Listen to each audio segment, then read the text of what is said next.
Fala pessoal, saudações alvinegras. Vamos aí para mais um capítulo aí falando sobre o Corinthians. Vamos falar sobre essa preparação para o jogo contra o Flamengo. Também vou lembrar um pouco aí da parte de apostas, dar uma olhada aqui no que a gente tem. Então vamos lá. O Wagner Mancini tem uma semana aí muito interessante, né? Começou a vencer no Atlético Paranaense. O time não jogou bem, né? Começou até com algumas amostras ali de melhoria, mas teoricamente assim, foi salvo muito pelo Walter, né? Apresentou algumas falhas, mas não era de se esperar muito do treinador com poucos dias de trabalho, né? Nem de se exigir muito. A vitória aí foi mais importante do que o desempenho. Algo que deve acontecer aí contra o Flamengo. Ele já começa com uma dúvida no gol. Essa é uma dúvida aí que pode que é bem complicada, né? Por mais que o Cássio tenha falhado, ele é uma bandeira do time, dentro do grupo ele tem muita ascensão. O Walter, assim, nunca conseguiu fazer uma grande sequência de jogos, mesmo quando ele recebeu essa oportunidade em 2000, aí no final de 2017, quando ele poderia ser o goleiro do jogo do título, ele fez um grande jogo na mesma arena da Baixada, defendeu um pênalti, mas aí ele se lesionou, entrou o Kaique França, e o Kaique França fez os dois jogos ali que determinaram o título do Corinthians ali contra o Avaí e contra o Fluminense na Arena Corinthians, as duas partidas ali, foi o Kaique França que acabou defendendo ali o time. Sobre assim essa escalação é muito complicado. Eu manteria o Walter assim de primeira para dar uma sequência, até para o Cássio colocar um pouco a cabeça no lugar, trabalhar, não trabalhar mais, né? O cara deve trabalhar lá, mas colocar um pouco a cabeça no lugar, tentar retornar. Ah, assim, para o goleiro é muito complicado, porque se o outro ganhar um ritmo, dificilmente ele vai conseguir perder essa posição, a menos por lesão ou, sei lá, uma suspensão. Então, assim, é uma decisão bem delicada aí para o Mancini. Espero que ele tome a melhor decisão e se o Cássio ficar, que ele consiga repetir a boa atuação, que vai ser preciso, né? O Flamengo cria muito, o Flamengo vai chegar muito ali no gol do Corinthians. Outra mudança que ele tem a volta do Otero. O Corinthians ganha um handicap muito interessante, que é a bola parada. Até agora não conseguiu utilizar muito essa bola parada do Otero, né? Não teve faltas próximas à área, assim, de um modo que ele possa cobrar. Falta para o Corinthians um jogador mais que busque mais o jogo, que tenha assim, que sofra faltas, né? Como o Edilson, né? Um drible igual o capeta, né? Igual o Neto fala, né? Mas o Edilson era um jogador driblador, ou até o próprio Cleison, né? Que sem zicar, né? Porque o Cleison também é ruim de serviço, né? Mas um jogador assim, vocês entenderam, ciscador que fique próximo à área e sofra faltas. E os times já estão preparados, né? Eles não vão ceder faltas assim para o Corinthians. Sabe que o time tem um cara que cobra muito bem nessa bola parada. Volta do Otero é um handicap importante, ele vem jogando bem, vem sendo um jogador interessante. Ele vai tirar o Ederson desse meio campo, vai colocar o Otero, e no lado do Léo Natel vai o Everaldo, que fez o gol. É uma mudança normal, talvez. Expectativa da confiança do Everaldo.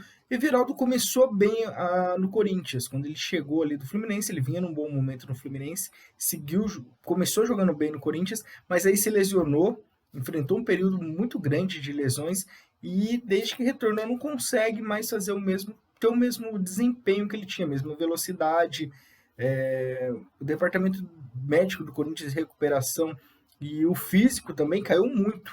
O desempenho do Corinthians caiu muito nos últimos anos. Isso é uma coisa que deve ser observada, que é tão importante quanto as coisas técnicas. Assim, o time cai muito de produção, né? Então isso tem que ser observado também. Outra mudança, o Jô lesionado entre o Bozelli. O Jô também eu acho que precisava de um pouco de descanso, dar um pouco mais de rodagem ali para o Bozelli, que até agora não conseguiu mostrar que veio, né? Ele parece ser um bom centroavante, mas tanto a bola não chegava para ele, quanto ele também não conseguia assim ser um cara mais participativo da partida, né? A gente fala muito sobre características, mas o jogador também precisa fazer algumas coisas para sair desse senso comum. O provável time ali está então entre Cássio ou Walter no gol, nas laterais Fagner, Lucas Piton, na zaga o Gil ao lado do Marlon, né, que substitui o burro do Bruno Mendes, né, que tomou aquela expulsão, né? Cara, o Bruno Mendes é muito superestimado, eu não entendo, assim, eu também, quando ele chegou, eu falei, pô, mas o cara passa 1 ano e meio praticamente ali, nenhum treinador deu aquela sequência para ele,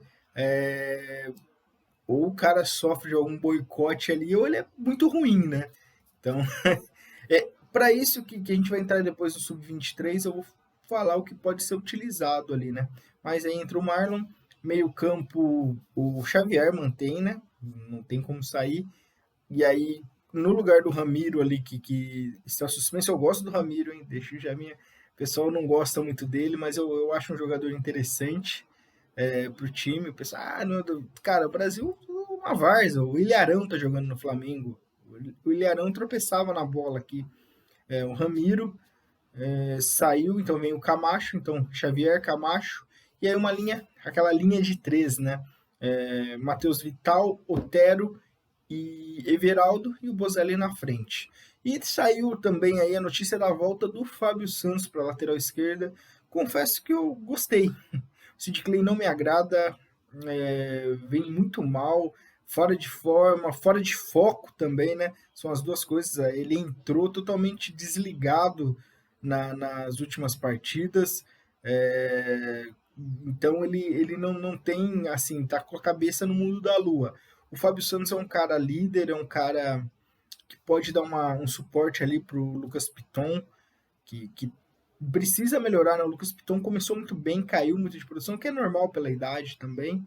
E é legal ter um cara ali experiente, um cara que é de grupo, assim, né? Um cara que tem uma liderança, uma ascensão dentro do clube. Acho legal valores assim, o pessoal fala, 200 mil. Para um jogador no Corinthians não é muita coisa dentro da realidade salarial do time. Então acho um handicap interessante ali também. E até para ver alguns outros da base, quando se costumava revelar bons laterais esquerdos e até direito, né? O Fagner revelado no Corinthians. Então acho que o Fábio Santos vai fazer um trabalho interessante ali.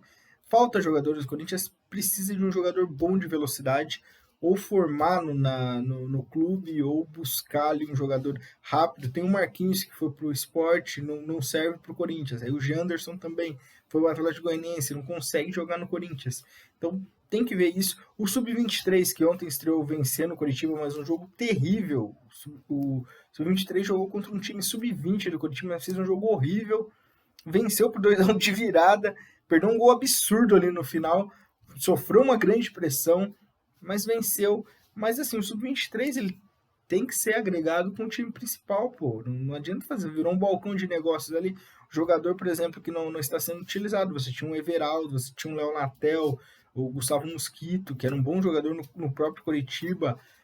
Você pode colocar eles no Sub-23, fazer um trabalho junto com o time profissional. Jogadores que não são utilizados e têm até essa faixa, são 5 acima de 23 anos, se eu não me engano, podem atuar e ir rodando. É melhor que você emprestar alguns jogadores que ficam encostados no Oeste, emprestar jogador pagando para outro time. Então você mantém seu elenco em atividade. O jogo, por exemplo, foi ontem em Curitiba ali. Tinha atleta que poderia atuar ali e depois voltar para o time profissional, ficar no banco ou nem ser relacionado, mas que estão no grupo profissional. Se você tem um grupo aí, sei lá, de 30 jogadores, você coloca o cara ali para jogar, para ter ritmo de jogo. Então, são coisas aí que a diretoria precisa trabalhar melhor, né? A diretoria segue ali. O Corinthians trata muito mal sua base, né? Aí o Andrés vem falar que surgiu um grande jogador no Flamengo, por isso que ele vendeu por muito. Menos, né, Andrés? O Léo Duarte nem jogava ali, assim, um cara espetacular, um fenômeno. Era um Neymar que surgiu assim. O Flamengo trabalhou bem, soube vender, isso é um mérito do clube. O jogador foi um jogador regular ali, soube vender muito bem. Fez isso com o Vinícius Júnior, fez isso com o Reinier, fez isso com o Lucas Paquetá. Então, isso é mérito mais do clube do que o do Corinthians. O cara nem rendeu, às vezes, assim, títulos para o clube, mas o clube soube trabalhar, soube utilizar ele. Então, isso o Corinthians precisa melhorar, precisa fazer algo que o Corinthians, esse time que está aqui atrás, até o de 95, tinha muitos jogadores da base, o Silvinho, o André Santos, que subiram o Marques, né, que fez história no Galo, o próprio Viola era um jogador da base do Corinthians, Ronaldo goleiro, então era assim, um time mesclado, Zé Elias, então era um time bem mesclado, com contratações assim e jogadores de peso, né? Então isso você tem que fazer no time. Para esse jogo contra o Flamengo, a torcida também já disse que vai apoiar, vai no CT. É algo interessante, a gente está no meio de uma pandemia, a gente tem que lembrar disso, né? Mas é legal assim para o clube, para os jogadores, já que tá tudo liberado, deixa os caras irem lá também apoiar, melhor do que o protesto. Eu acho que assim, o protesto existe, porque o Corinthians é muito importante para todos nós e desde que não passe dos limites, ninguém tem que bater em ninguém. Isso não é trabalho nosso, a gente pode ficar com raiva na hora do jogo, mas tem que cobrar a diretoria, tem que ter assim, tem que ter uma pressão maior. O jogador de futebol, não só uma pressão dele como de bater, mas uma pressão assim, fazer contratos em que o rendimento esteja atrelado ao salário, porque senão vira festa na floresta, né, cara? Não dá para ser. O Corinthians até diminuiu a folha salarial, mas gasta muito mal. O Corinthians gasta muito mal, tem uma folha alta e gasta muito com jogadores medianos, né? O Corinthians tem sucesso trazendo jogadores do interior que não eram muito conhecidos e implantando o ritmo de jogo. Foi assim com o Ralf, foi assim com o Paulinho, Leandro Castan, o Edenilson, que não era do interior paulista, o Jusilei, eram jogadores que se encaixaram ali. O Jusilei e o Edenilson nem fizeram tanto sucesso assim, porque o Jusilei ficou pouco tempo, o Edenilson era um reserva que quase sempre entrava, mas o Jusilei, por exemplo, jogava muita bola, mas decidiu ganhar dinheiro lá na Rússia, e o Edenilson hoje é um cara muito útil no Internacional. Então eram jogadores, você via que tinha um trabalho, eu acho que era o Mauro, né? O Mauro Van Basten, que era o ponta de 90, que fazia esse trabalho. Não sei se ele deixou, ele trabalha ainda no clube, mas eu não sei se ele faz essa parte de análise. Eu sei que tá errado ali. O Corinthians dava certo isso daí, era um trabalho interessante de se fazer e o time parou. O Corinthians decidiu trazer jogadores de time como o Grêmio ali, como trouxe o Ramiro, e jogadores que já tinha um patamar já de conquistas, de carreira, né? E nem sempre encaixa, né? O Luan, assim, é a maior decepção, assim, que tem logo depois do Alexandre Pato, né? Só falta ele perder um pênalti daquele jeito do Alexandre Pato para ele se igualar, porque é indolente, sei lá, o Luan acho que é um jogador que eu nunca vi, assim, no Corinthians, assim, acho que nem o Pato nos seus piores dias, assim, tirando aquele pênalti ali, mas não era um cara tão indolente, assim, quanto o Luan em campo, né, cara? De ficar rodando a bola. Eu acho que o Luan precisa acordar. Ele disse que ele é corintiano, tem foto ali, então ele tem que acordar ali. Então, esse é o time pro jogo contra o Flamengo. É provável, né? Amanhã eu vou voltar assim com uma dica. Uma coisa que o Corinthians tem que fazer, pressionar essa saída de bola do Flamengo. A saída de bola do Flamengo é horrível, mas ele puxa isso para conseguir pegar a velocidade dos seus atletas, como o Bruno Henrique. O Mancini sabe disso, né? O Mancini deu um baile no Flamengo com o Atlético Goianiense. Lógico que mudou no dia lá, o Domenech Torren puxou o Rodrigo Caio na lateral e fez umas coisas muito malucas ali. O Flamengo estava meio sem confiança, era a segunda partida dele. Mas dá pra ganhar sim, dá pra ganhar. Vai ser difícil, é bem difícil. O Flamengo é favorito na minha análise, mas eu acho que é um cenário legal para o Corinthians, um rival desgastado, com uma sequência de jogos, pensando numa sequência de jogos que vem aí. Nem é pela Libertadores, mas ele tem o Inter, tem o Atlético.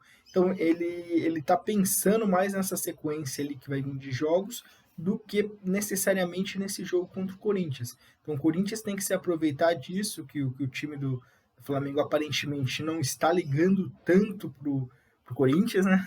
Não que não liga, o cara deve estudar, mas não está com aquele foco ali no time e aproveitar isso, né? Tirar isso, jogador se doar ao máximo ali e fazer ali na Neoquímica Arena o Corinthians vencer esse jogo aí, buscar, tentar pressionar muito essa saída de bola do Flamengo, que ele sofre muito. Acho que é o Hugo Neneca que deve ir pro gol, ele sofre muito quando tem que sair com essa bola, beleza? Então fica aí essa meu pensamento um pouco pro jogo. Falei sobre escalação, falei sobre o jogo contra o Fla, falei sobre o Sub-23 e sobre o Fábio Santos aí. Amanhã faço um pré-jogo e depois, na segunda-feira, um pós-jogo, beleza? Um abraço, pessoal!